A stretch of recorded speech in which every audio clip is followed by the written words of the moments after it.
BC కులగణన లెక్కలపై మీ అభిప్రాయం ఏంది? ఎందుకంటే 20 లక్షల మంది బీసీలని కాంగ్రెస్ పార్టీ చంపేసిందని చెప్పి ఎవరో పాపం సర్క్యులేట్ చేస్తున్నారు. తెలిసి తెలియక చేసేది.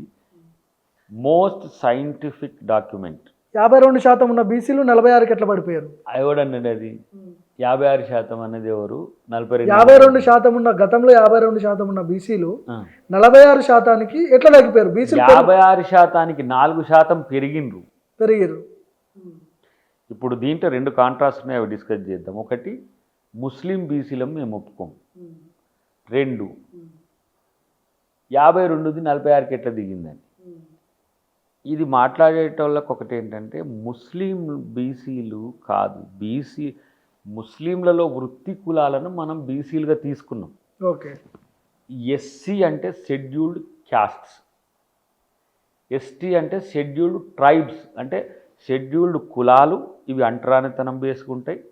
షెడ్యూల్డ్ ట్రైబ్స్, ఇల్లు జాతులు, ఆదిమ జాతులు, ఆదివాసీ జాతులను మనం లిస్టులో పెట్టినాం. ఇది కాన్స్టిట్యూషనలైజ్డ్ లిస్ట్, షెడ్యూల్ 9లో ఉంటాయి. ఇది బ్యాక్వర్డ్ క్లాసెస్. ఓకే. క్లాసెస్లో వృత్తి కులాలు ఉంటాయి. వీటి కామనాలిటీ ఏంటి? ప్రొఫెషన్. బై ప్రొఫెషన్ ఇప్పుడు దూదేకుల, లేకపోతే పింజారి, గుర్రపు, ఇట్లా ఎవరైతే ముస్లిం వృత్తి కులాలు ఉంటే వాళ్ళను మనం బీలో అకామిడేట్ చేసినాం.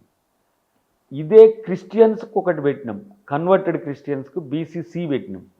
బీసీఏలో బ్యాక్వర్డ్ క్యాస్ట్లు ఎక్కువ ఉంటాయి బీసీఏలో. బీసీడీలో కొంత ఆర్థిక వెసులుబాటు ఉన్న కులాలు ఉంటాయి. ముస్లింలకు ఇచ్చేటప్పుడు ఏం చేసినామంటే బీసీఈ పెట్టినాం. అది రాజశేఖర రెడ్డి గారు చేసింది. దాన్నే హైకోర్టు ఇచ్చిన తీర్పును సుప్రీంకోర్టు అది కల్ట్ ముస్లింకి ఇచ్చిన అది. కానీ ఇది మండల్ కమిషన్లో మీరు 1990లో మండల్ కమిషన్ ఇచ్చిన రిపోర్ట్లో 8% ముస్లిమ్స్ దేశవ్యాప్తంగా ఉన్నారు.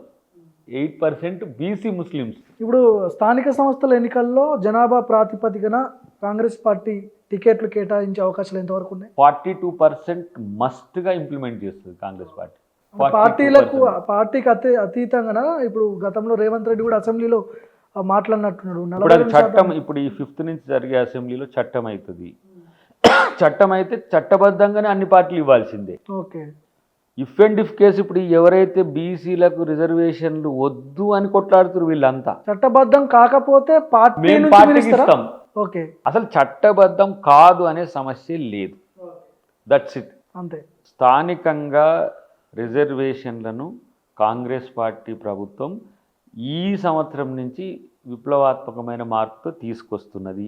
ఇప్పుడు కేసీఆర్కి ఇష్టం ఉన్నా, కిషన్ రెడ్డికి ఇష్టం లేకపోయినా, ఇంకో ఎవరో నాయకునికి లేకపోయినా, ఇది మా ఎలక్షన్ హామీ కాదు. ఓకే. ఇది రాహుల్ గాంధీ గారితో పాటు కాంగ్రెస్ పార్టీ ఒక నిర్ణయాత్మకంగా ఉండడానికి తీసుకున్న చర్య. ఇది దేశవ్యాప్తంగా కూడా దీన్ని ఇంప్లిమెంట్ చేయడానికి మేము సిద్ధంగా ఉన్నది. మేము పాలించే రాష్ట్రాల్లో, అది కర్ణాటక కానీ, అది హిమాచల్ ప్రదేశ్ కానీ, రేపు ఇంకే రాష్ట్రం వచ్చినా, ఎట్లనైతే ఏ రాష్ట్రంలో రుణమాఫీ మన అధికారం వచ్చినాక 2 లక్షల రుణమాఫీ మేము చేస్తామని చెప్తున్నాము, అట్లనే ప్రతి రాష్ట్రంలో ఓబీసీకి స్థానిక సంస్థల్లో, తర్వాత విద్యా ఉద్యోగ ఉపాధి అవకాశాల్లో 42% రిజర్వేషన్లు ఇవ్వాలనేది పార్టీ లైఫ్ టైం గోల్గా ఉన్నది. ఇదేదో ఆషామాషిగా తెలంగాణలో తీసుకుంటున్నది కాదు. మా రాహుల్ గాంధీ గారు హామీ ఇచ్చిండ్రు ప్రతిపక్ష నాయకుడిగా, మా ముఖ్యమంత్రి గారు అది నెరవేరుస్తున్నారు. కారణం మా పార్టీ అధిష్టాన నిర్ణయం కాబట్టి. రేపటి రోజున మీరు చట్టసభల్లో ఓబీసీలకు కూడా రిజర్వేషన్లు అనేది మా లక్ష్యంగా ఉంటుంది. మేము అధికారంలోకి వస్తే రేపు ఇండియా కూటమి వస్తుంది కాబట్టి ఇవేదో వాళ్ళు చెప్పిన మాట బీసీ మిత్రులు వినకండి. ఎందుకు ఆ మాట అంటున్నారంటే, ఆయన భారత్ జోడో యాత్ర తిరగడం వల్ల రాహుల్ గాంధీ గారికి వచ్చిన అవగాహన ఏంటంటే, ఎస్సీ ఎస్టీలకు కొంత రిజర్వేషన్లు ఉన్న వల్ల రాజకీయ అవకాశాలు దొరికినాయి, కానీ బీసీలకు వాళ్ళు పవర్లోకి రావడానికే వివిధ రకాల కష్టాలు పడాల్సి వస్తుందని ఆయన కనుక్కున్నాడు. కనుక్కోవడం అంటే ఏదో చెప్పితే వినడం కాదు, త్రూ ఆయన ప్రాక్టికల్గా ప్రజలతో కలిసినప్పుడు చెప్పిన అంశాలన్నిటిలో క్రోడీకరించి ఒక పెద్ద గోల్ ఇది. మహిళల చట్టసభలో రిజర్వేషన్లు కూడా ఉండే మాకు, కానీ మణిపూర్ అల్లలను వాళ్ళు తట్టుకోలేక ఎమ్మటే మహిళా బిల్లు చేసిండు బీజేపీ వాళ్ళు. అది రేపు ఎనాక్ట్ అవుతుంది. రేపు ఎప్పుడు సెన్సెస్ మళ్ళీ తీసుకున్నా కూడా వస్తుంది. కాబట్టి ఇక్కడ మాత్రం ఓబీసీలకు మేము చేయాలనుకున్నది ఏదో ఆషామాషిక తీసుకున్న నిర్ణయం కాదు. ఎవరు నచ్చినా నచ్చకపోయినా అది చేసి ప్రక్రియ రేపు జరుగుతుంది 5వ తారీఖు. ఓకే, మొత్తానికి అద్దంకి దయాకర్ ఎమ్మెల్సీగా కాబోతుంటాడు.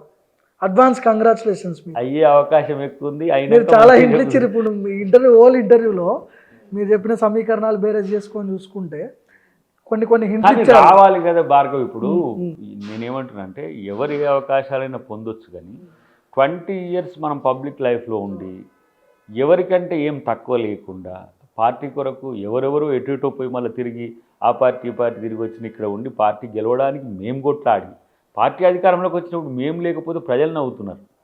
ఇది అసలు సమస్య. నేను ఎన్నోసార్లు చెప్తున్నా, ఎన్నో వేదికల మీద కూడా చెప్తున్నా, నువ్వు ఎయిర్పోర్ట్కు పో, బస్సు డిపోకు పో, బజారుకు పో, వాకింగ్కు పో, ఇది నాకు ఎవ్రీడే మినిమం అంటే ఒక 100 peopleకి నేను ఇది ఆన్సర్ చేయాలి. కానీ దయాకర్ మీద సానుభూతి అయితే రాష్ట్ర వ్యాప్తంగా సానుభూతి ఎందుకంటే సానుభూతి మహా డేంజర్ కూడా అవుతుంది. అయ్యో పాపం అనేది రావద్దు.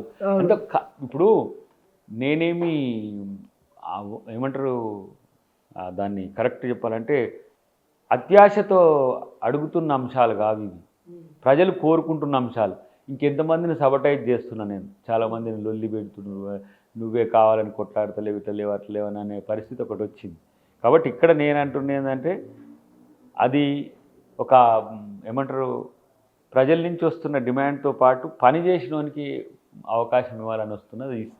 ఇస్తే మంచిదని పార్టీకి నేను కోరుకుంటూనే ఇవ్వాలనేది నా ప్రైమ్గా ఉన్నది. ఇప్పుడు నేను ఎప్పుడు కూడా నాకు ఇవ్వాలని చెప్పి నేను ఎవరిని అడిగింది లేదు గతంలో కూడా. ఇప్పుడు ఎందుకు నువ్వు అడుగుతలేవు కాబట్టి వాళ్ళు ఇస్తలేరు అంటారు అందరూ. కాబట్టి నేను అడిగినా ఇస్తారు.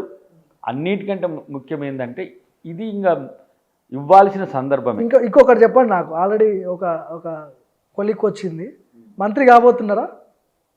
మంత్రి అయ్యే అర్హత దయాకర్కి లేదంటారు. అది పార్టీ ఇష్టం, అది నా పరిధిలో లేదు. నాది ఇప్పుడు ఫస్ట్ టార్గెట్ మంత్రి అయితే ఫస్ట్ ఇంటర్వ్యూ నాకే ఇవ్వాలి.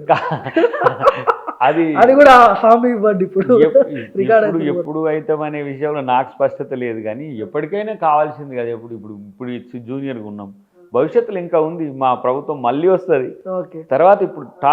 ఇప్పుడు ఈ టార్గెట్ మాత్రం డెఫినెట్గా ఎమ్మెల్సీ కొరకు నేను ఒక ప్రత్యేక ఆలోచనతోనే ఎందుకు కోరుకుంటున్నా అంటే ఇక మనం జనాన్ని సర్ది చెప్పలేము, అయిపోయింది టైం. ఇంకోటి ఏంటంటే పార్టీకి కూడా నా వల్ల చెడ్డ పేరు రావడం నేను ఎప్పుడు కోరుకోను. పార్టీకి నా వల్ల ఎప్పుడు గర్వమే ఉండాలి. దయాకర్ ఒక పని చేసిందంటే, ఇప్పుడు దయాకర్ చేస్తున్న పని వల్ల పార్టీ పెద్దలంతా కూడా చాలామంది ఏంటంటే yes I'm proud of you boy అనుకున్న జబర్దస్త్ ఆడుకున్నది. ఇట్లెట్లా చేసినవు రా అని నన్ను అనొద్దు. కాబట్టి అట్లా ఆ మంచి పేరు రానక్కర్లే. నేను దయాకర్ గుడ్ బాయ్ అని ఎవరేమనరు, కానీ బ్యాడ్ బాయ్ అని తెచ్చుకోకపోతే సరే. ఇప్పుడు ఆ మునుగోడు ఇన్సిడెంట్ తర్వాత దాదాపు నేను ఒక 200-300 కాల్స్ ఫేస్ చేసిన. చాలామంది నేనంటే చాలా ప్రీతిపాత్రంగా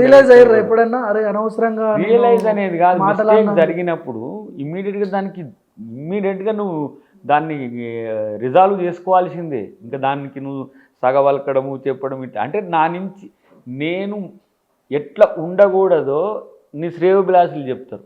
అది చెప్పినప్పుడు రియలైజ్ అయినవా ఇంకా ఇట్లా ఉండదు కాదు. ఎందుకు నీ ప్రీతిపాత్రులకు కూడా నచ్చని వైఖరి నీది ఉంటే ఇమ్మీడియట్గా చేంజ్ చేసుకో. అది ఎంత మంచిదైనా నీకు ఎంత మొడాలిటీ అయినా. కాబట్టి ఆ విషయంలో అది ఎన్నోసార్లు నేను 100 సార్లు చెప్పుకుంటుంది. ఇది కొత్తగా ఏం కాదు.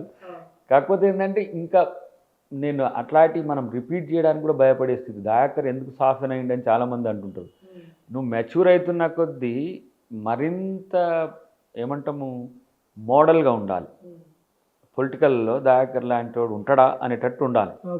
అట్లా తయారయ్యే క్రమంలో మరీ సాఫెన్ అనిపిస్తున్నా, కానీ సందర్భాలు వచ్చినప్పుడు కనపడుతూనే ఉన్నా. కానీ నేను అంశాల వారిగా వచ్చినప్పుడు చాలా సీరియస్గానే ఉంటా. అన్నిటికంటే ముఖ్యంగా పార్టీ రేపు ఇప్పుడు మాకు రాహుల్ గాంధీ మా లక్ష్యం.